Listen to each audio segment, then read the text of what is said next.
क्या आपको इस जम रहा है।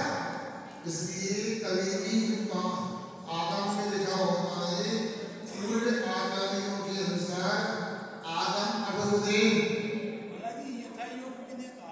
सुनो, आदम अबरुद्दीन अर्थ निकालना चाहिए। कुछ भी अर्थ निकाल के अपनी बात की सिद्धि कर ली। हिदायत को किसने भी सिद्ध किया? अरे ब्रह्मचारी जी भी आके उनको भी आसन लगाओगे, उनको जयेंद्र कहोगे, ये भी तो सम्मान है। सम्मान तो आपको भी भैया बोले तो सम्मान है।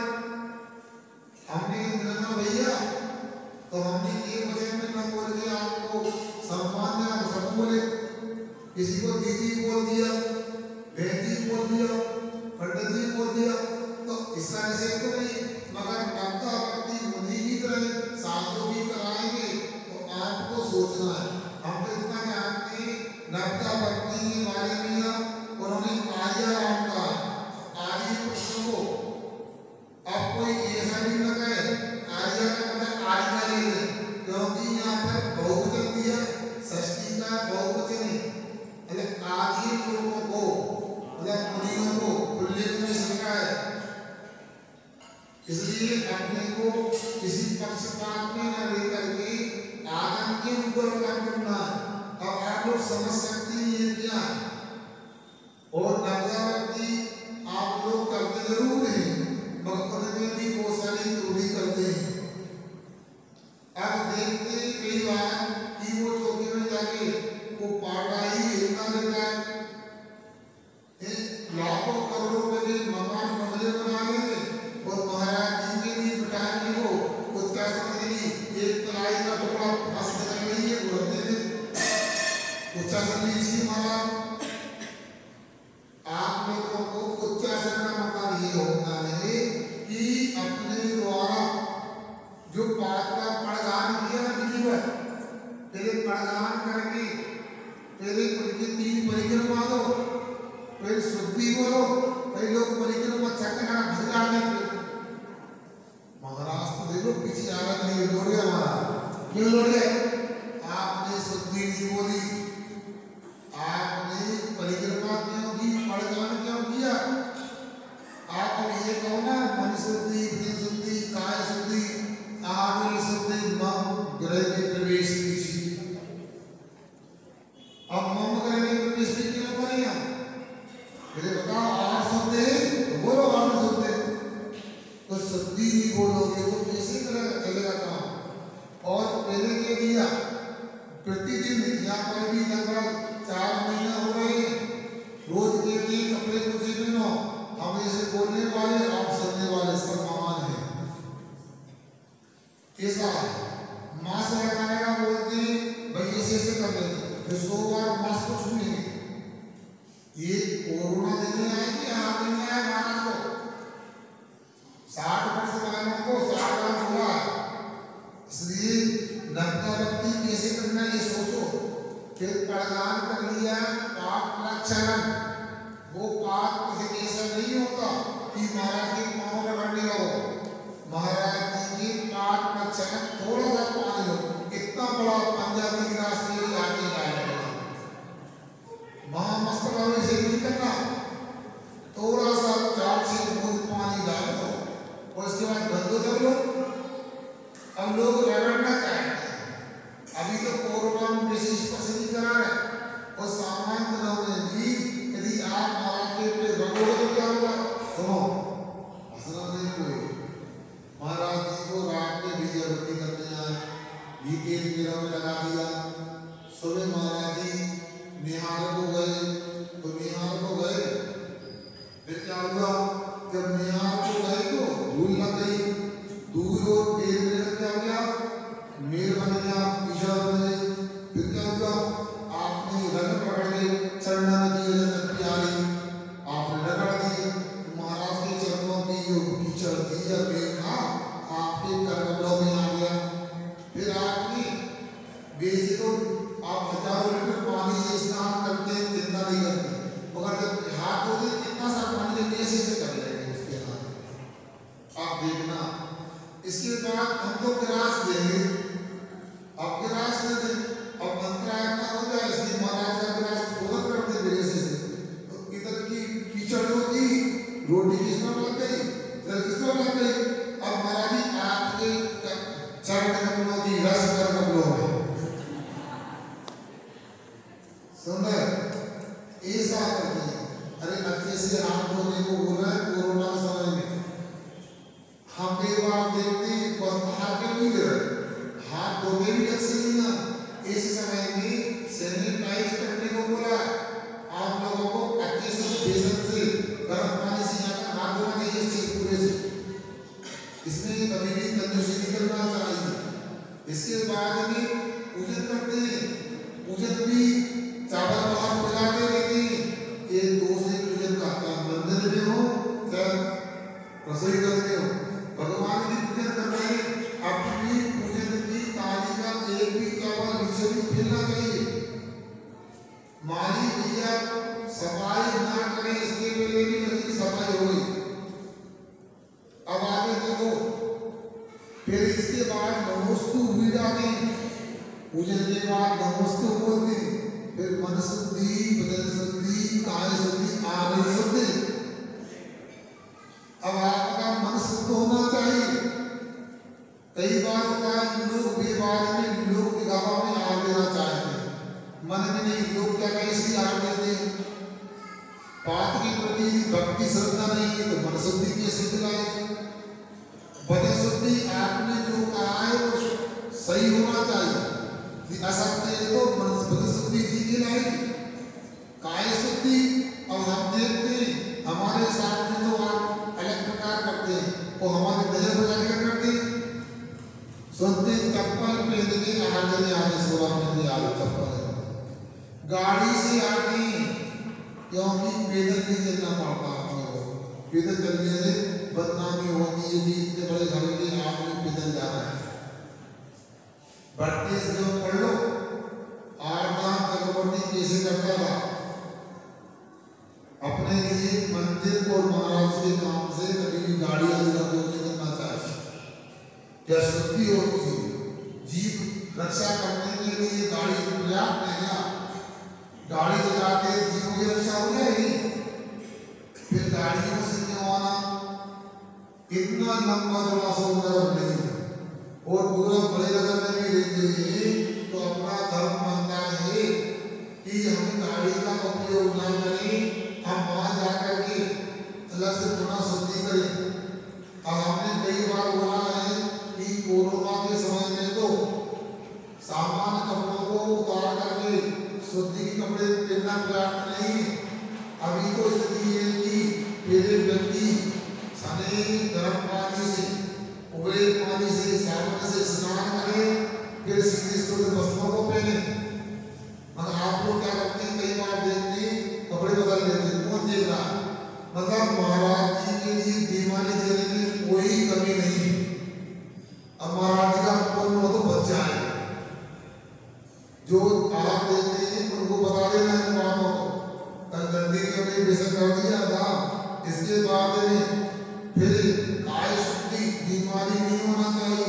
सर्दी जुकाम बुखार तो होना ही नहीं चाहिए। कोई सफेद दाग है कोई कमी है। इसके बाद में कोई स्थिति भी होती है। किसी का विधवा विवाह हुआ पिता विवाह हुआ पति को भी हाथ नहीं देना चाहिए पत्नी को भी नहीं देना चाहिए। यही हुआ एक कहीं फिर हाथ दे दिया बाद में पता लगा क्या बना क्या पत्नी को मना किया हुआ पति दे सकता है। जीवन सलाह दे कोई कीटनाशक का व्यापार करता है पटाखे का व्यापार करता है महुआ का व्यापार करता है शराब का व्यापार करता है। ऐसे हिंसा व्यापार करने वालों के यहाँ हाथ नहीं होता।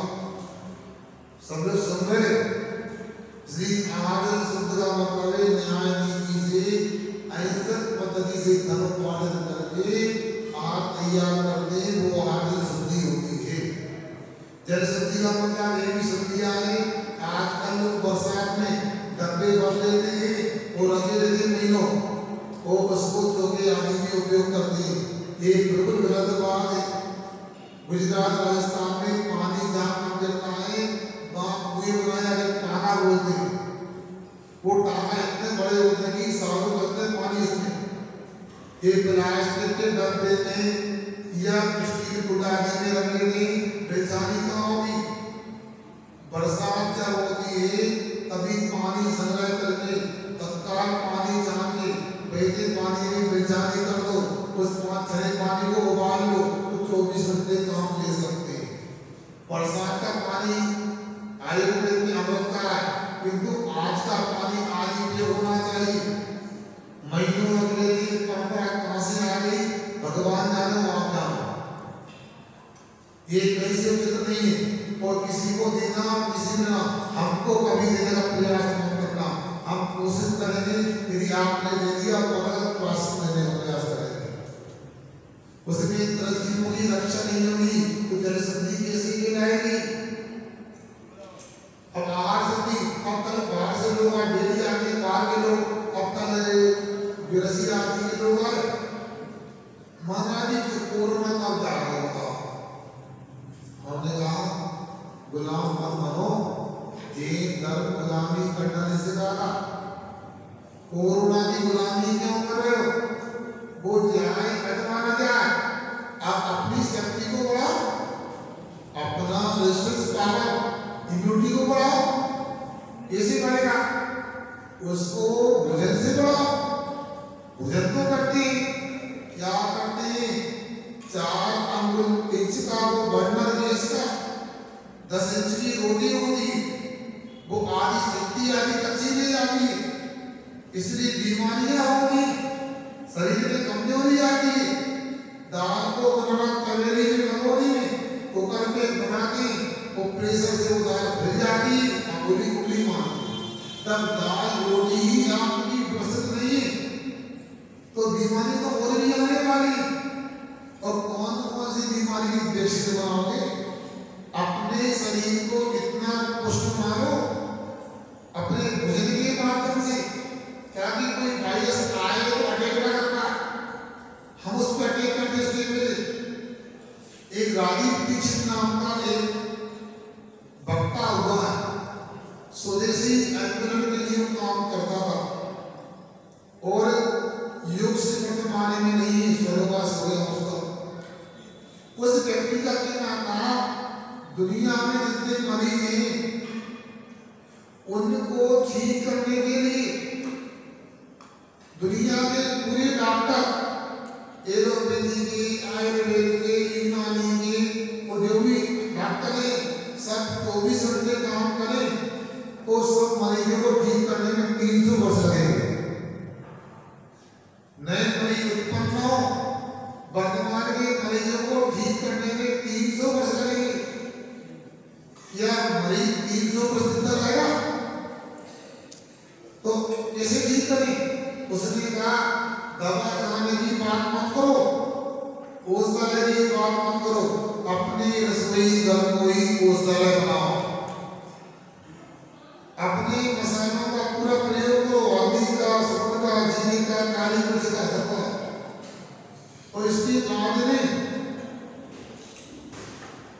भोजन आदि को गैस आदि पर नहीं पकाओ। हमारी बात समझ में आ रही है कि नहीं आ रही? आ तो रही है, आप सुनाओ, हम सुनेंगे।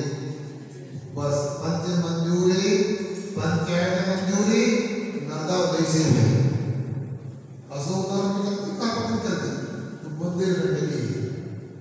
मतलब महाराज की बात सुन लो, आपको स्वस्थ रहना है, शरीर को बीमारी से बचाना है तो गैस जैसे गंदे ईंधन से बचना होगा। अच्छा, आप प्रयोग करो, विज्ञान पढ़ने वाले हो, 1 गिलास पानी छान करके गैस पर उबालो और 1 गिलास सीढ़ी चूल्हे पे उबालो, देर में ठंडा कौन सा होगा? प्लास्टिक के बर्तन का उपयोग करते हैं, एक मूल्य का उपयोग करते हैं, ये कैंसर के लिए कारण है। एक थोड़ा नॉन स्टिक बर्तन भी आते हैं, इससे कैंसर होता है, ब्रेन ट्यूमर वगैरह बीमारियां होंगी।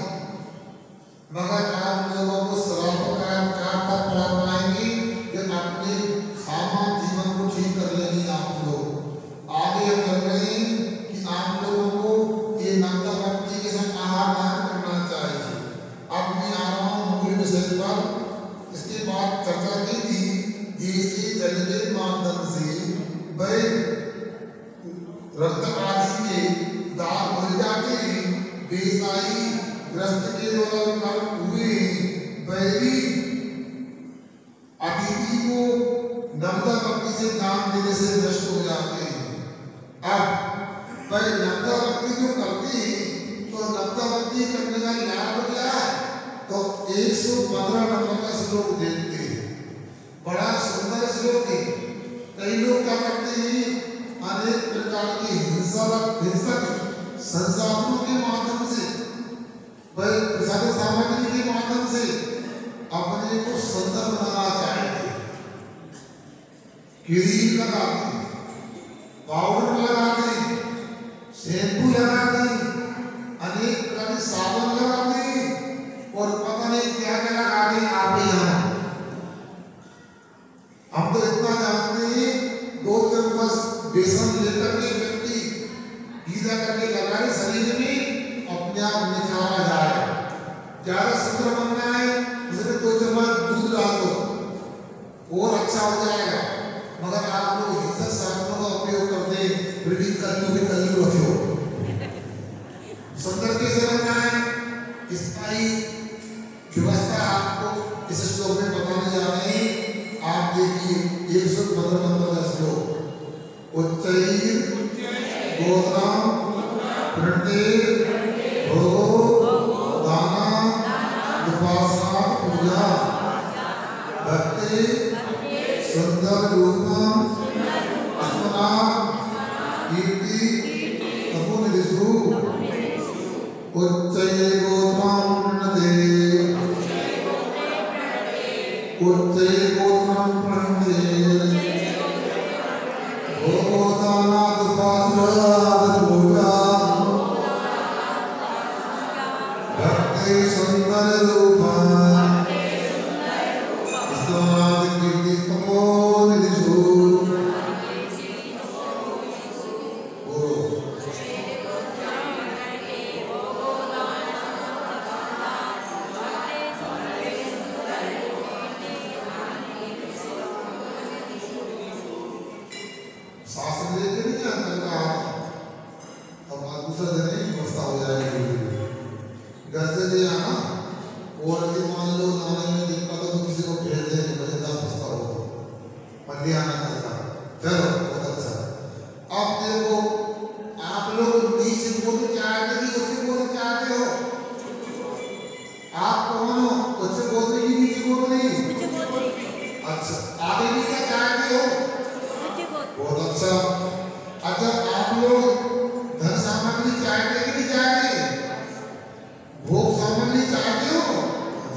यदि ऐसा करते तो सही मानना हम आगे उच्च गोत्र में उत्पन्न होने वाले हैं। मैं नहीं बोल रहा हूं, किसने कहा? जी कौन बोल रहे हैं? कौन है? समर्थ स्वामी सत्य महारोगी भजन गुप्ती के पालने वाले, भाषा समिति से बोलने वाले मुनियों में प्रणाम करने से उच्च गोत्र की प्राप्ति होती है। इसलिए शास्त्र लाने बोलता हूँ कि मिलान कर लिया करो, हम भी छठमस्ते में कसाय से गलत बोल जाए, जो आगम में करने का लिखा वो बोल जाए, तो यहाँ जो लिखा है प्रणाम करने से उच्च गोत्र की प्राप्ति होती है। फिर आगे दानाद होगा, दान देने से भोगों की प्राप्ति होती है। उपासना पूजा उपासना करने से, उनका बड़गानी करने से अपने को सम्मान की सत्कार की प्राप्ति होती है। अपना कोई अनादर नहीं कर सकता है, क्योंकि हमने साधु संतों का बड़गान किया है, उनकी धक्का भक्ति की, इसलिए इस उपासना करने से पूजा सम्मान की प्राप्ति होती है। अब पूजा का अर्थ क्या होता है? अरे भगवान भरत का माटी दे दो, चढ़ की पूजा किए तो आप इनकी पूजा करने में क्या दिक्कत है? पूजा का मतलब का टिकायोग सम्मान। पूजा का मतलब ये नहीं कि 8 द्रव्य से पूजा की जाती है, ये भी पूजा होती है। इसलिए टिकायोग पात्र को देखकर पूजा करने का विधान है। पूजा शब्द कई तरह आता है, तो उसको आप समझें। इसका आगम में लिखा है कैसा करना चाहिए। अब सुंदर रूप कैसे मिलेगा? भक्ति सुंदर रूपम, तपस्वियों में भक्ति करने से, उनका गुणगान करने से, क्या उनको भगवान देने से सुंदर रूप की प्राप्ति हुई है। जितने सुंदर लोग बैठे, जितने भी सुंदर लाल है, सुंदर भाई है, सबने जरूर मेरे भगवान की भक्ति की। तपस्वियों ने भक्ति की। एक तपस्वी के बारे में कहा कि नहीं समर्थ स्वामी भक्ति सुंदर रूपम, फिर स्तमनाद कीर्ति, और स्तमन करने से कीर्ति की प्राप्ति होती है। अच्छे शब्दों के माध्यम से, अच्छे वाक विन्यास के माध्यम से गुरुओं की जब स्तुति करते तो कीर्ति की प्राप्ति। समझ में आया कि नहीं आया? भोग का मतलब ये भोजन आदि सामग्री, रोजमर्रा की जिंदगी में आवश्यक सामग्री। भोग का मतलब ये आपको कपड़े, बड़े कपड़े मिल जाए, भोजन मिल जाए, घर मिल जाए, बर्तन मिल जाए, परिवार सब मिल जाए, ये इसलिए अपन सब ले लेना चाहिए। भोग भोग श्रवण सब उसमें आ जाते हैं। अब ये दान करने का और क्या फल मिलता है? आगे सुनिए। क्षितिगत आवाज नहीं आती आपको, पास होगा। क्षितिगत बटवीर्यम आत्मगतम दानमल्प लपिताले परितच्छाया विभवम बहु बल निष्ठम शरीरताम क्षितिगत बटवीर्यम आत्मगतम दानमल्प लपिताले परितच्छाया विभवम बहु बल निष्ठम शरीरताम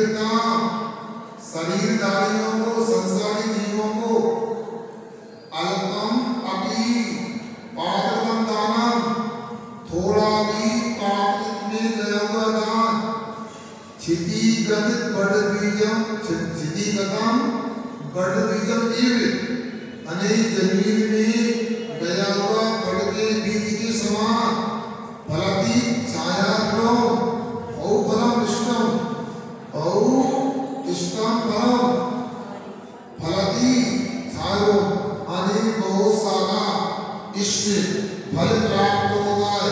जैसे बड़ वृक्ष से फल प्राप्त होता है, छाया प्राप्ति होती है, वैभव प्राप्त होता है, वैसा ही थोड़ा सा दान करने से संसार में अपने को इष्ट फल की प्राप्ति होती है।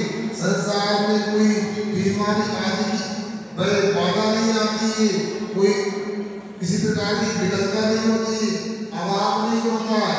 यहाँ उदाहरण दिया है बट बीजम, क्यों दिया? बट वृक्ष की विशेषता होती है, सबसे छोटा बीज होता है, खसखस के दाने बराबर, और सबसे बड़ा वृक्ष होता है।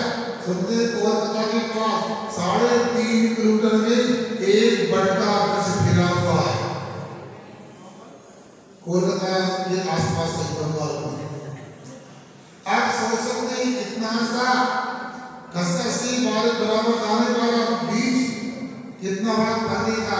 थोड़ा सा दान देते विधिवत तो बड़ा फल मिलता है। सुनो, ये दिखावा मत किया करो कि वो क्या करेंगे, अपनी शक्ति के अनुसार थोड़ा भी दान देते महान फल की प्राप्ति हो सकती है। अब कई लोग चौके में पूछते हैं क्यों ना महाराज देते ही नहीं, तो इतना तो क्या करते हो? अच्छा कोई क्या कहे बताओ, देखने वाले आए हैं दिखाना पड़ता है, महाराज को नहीं दिखाना कि देखते आज देखने वाले आए हैं, महाराज को देखेंगे। आपको साधु को निर्दोष आहार देना है तो ईमानदारी से, सुन रहे, ईमानदारी से जो प्रतिदिन खाते हो कोई बना के देना चाहिए। आपके घर में यदि ज्वार की रोटी बनती है तो ज्वार ही बना, जबकि क्यों? आटा चावल का चावल ही बनाना चाहिए, दूसरा नहीं बनाना चाहिए। आप तो क्या करते हो, नकल करते हो। उनकी क्या चलाना, उनकी क्या चलाना, चलने को दूसरा नहीं तो चले जाओ। इसलिए आप लोगों को दान की महिमा समझना चाहिए। दान इस तरीके से देते हैं, फिर गाना गाते हैं, 15 दिन हो गए, 20 दिन हो गए, हम गाना नहीं सुनेंगे।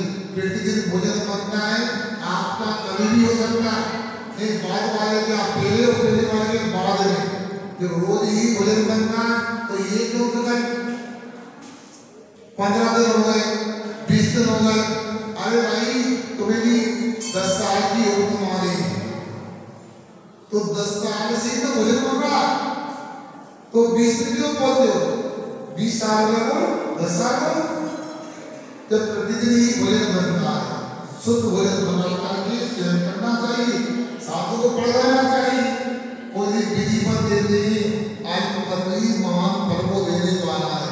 अब दान कितने प्रकार का होता है? वैष्णव आहार शब्द, आहार शब्द, योग यूरप युग करना, वास्योष दाने भैया भक्तम ब्रूते चतुर रपते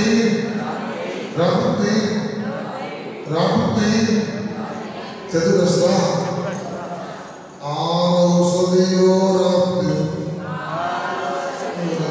युग करना वास्योष दाने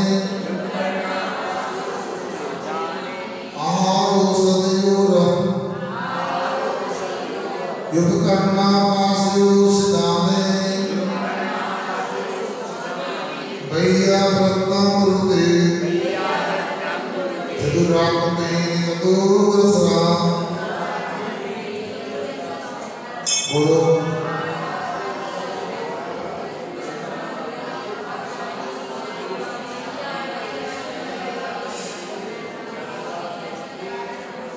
पढ़ने में आ गया ना? चलो सुनिए, चतुर्श्राय जो चतुर लोग हैं, विद्वान मनीषी हैं, वह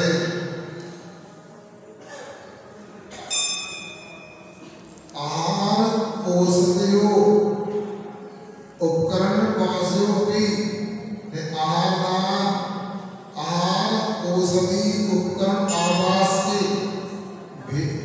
आवास को दाने देने से भैया चतुर्मुखी अर्थात 4 प्रकार का बुद्धि देती है। क्या मतलब आहार दान, औषध दान, उपकरण दान और आवास दान, इनके देने से विद्वान लोग तीर्थंकर भगवंत आदि ये भैया को 4 प्रकार से बुद्धि देते। समझ में आ गया ना? तो ये 4 प्रकार का दान होता है। अब हम समझने आहार दान जो होता है उसके माध्यम से तो 24 घंटे धर्म ध्यान होता है, रत्नावली का पालन होता है, औषधि दान होता है, कुछ वर्षों तक ये धर्म ध्यान होता है, उपकरण दान होता है, इसके माध्यम से अनंत जीवों का अभयदान होगा, उनकी रक्षा होगी, पिछी देने से, कमंडल देने से, स्वागत के साथ देने से, आवास दान देने से, इससे भी होगा। इससे क्या होगा? इसके माध्यम से तो एक जीवन समझ सकता है। दोबारा कहते हैं, आहार देने से 24 घंटे धर्म ज्ञान हो सकता है, औषधि देने से कुछ वर्षों का धर्म ज्ञान हो सकता है, आवास दान देने से जिंदगी भर का एक जिंदगी का धर्म ज्ञान होता है साधु का, और उपकरण दान देने से कई लोगों का जीवन धर्म ज्ञान में हो सकता है। इसलिए उपकरण दान का अपना मेन होता है। महाराज जी आप कुछ देते नहीं हो, क्या देना चाहते हो? जब भी पूछते मना कर देते हो, हम तो रोज देते हैं, आज रोज दिया करो, क्या देना? नमो उसको दिया करो, क्या देना? शादी को क्या देना? विनय करना, आहार दान देना, बीमारी औषध दान देना, उपकरण दान देना। उपकरण दान का मतलब जब आवश्यकता उपकार करना, जो उपकार करता है उपकरण दिया जाता है। अब उपकार क्या करता है? मोबाइल, गाड़ी, पैसा, साधु का उपकार कौन हो सकता है?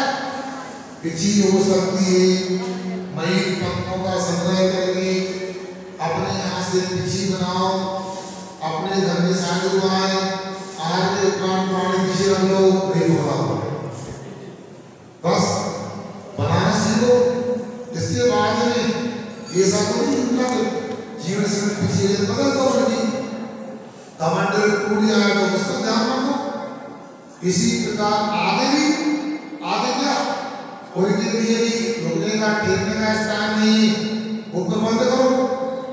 अब महाराज प्रकार तो इसी में रुक जाओ, यहाँ रुक तो जाएंगे, भगवान की तरह बढ़ के बैठना पड़ेगा, क्योंकि हम भगवान की तरह तो ये नहीं, हमें निहार आदि भी जाना पड़ता है। आप वो स्थान का देख लो, हम आगे जब भी जो किसी भी आते काम चला लेते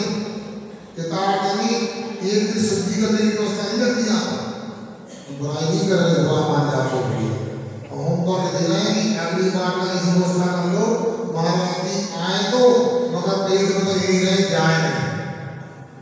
अभी आने जाने का मतलब क्या? मतलब है कि सुभाष नंदी मंदिर में वहाँ ऐसी व्यवस्था करती है कि वहाँ कोई दिक्कत नहीं होती।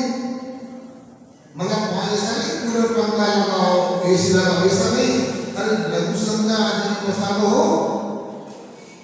इसलिए आप लोग अच्छे और सभी समाज का उत्साह है, मगर हमें बार-बार एक डर लग रहा है, एक कमेटी वालों ने और पंडित जी ने अंदर के दिया एक स्वागत करूंगा, आप कर दो रहे, आप लोग सहयोग नहीं कर रहे। हम सहयोग मांगना चाहते हैं, अगर कौन सहयोग करेगा मांगेंगे तो बताओ। यहाँ स्वागत होता है लंबे समय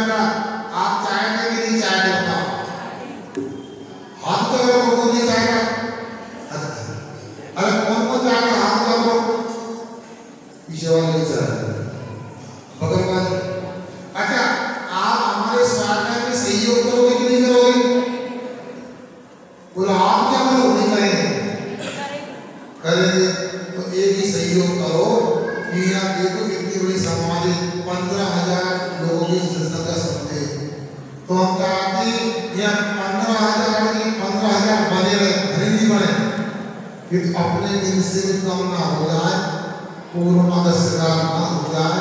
इसी कृपा करके अपना मुंह बंद करके आना, मतलब मास्क लगा के आना और दूर बैठने का प्रयास करना। ऊपर बालकनी में नहीं बैठ सकते हो, मगर अपना बचाव करो, दूसरे का बचाव करो। और हमारी कोई गारंटी नहीं, हमने स्पष्ट बोल दिया। आप लोगों ने स्वास्थ्य का बुरा करने लगे, सावधान रहें, अपने को बचाकर रखें बीमारी से और दूसरों को बचाएं। ये भी बड़ी भैया वृत्ति होती है और भैया वृत्ति के साथ में अभय दान होता है। इस दान के माध्यम से कल्याण करें, अहिंसा परमो धर्म और निर्वाणी के ज्ञान से